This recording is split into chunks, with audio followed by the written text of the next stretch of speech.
dalee na jàmm ki nga xamante ne moo di Khadim Samb nekk communicateur traditionnel jamono ji yëpp moo nekk ki nga xamante ne moo lëmbee li nga xamante ne moo di réseaux sociaux yi gannaaw kàddu yi nga xamante ne fësal na ko te it gone Pastef yi ba tey jii d'accord ci la nga xamante ne waxal na ko ndaxte lam xamle moom ci janoom ak fële bi ko président de la République jaaree lam wax moo di lan kii réew mii de ëllëgam du nekk ci loxo yi ñenn ñi. ndax kan moom ci gis-gisam nee na réew mi duñ ko jox koo xam te moom day dàmpalu ci waaw warisu ko koo jox waaw ndax moom loolu du lay war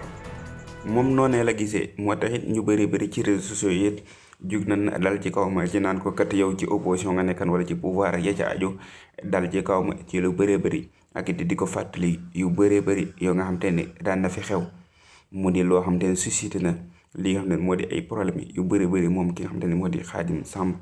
ak ñi nga xam te ne moo di ñi nekk ci biir réseaux sociaux yi di ca wax di jëf jug naan di ko attaqué ñoom itam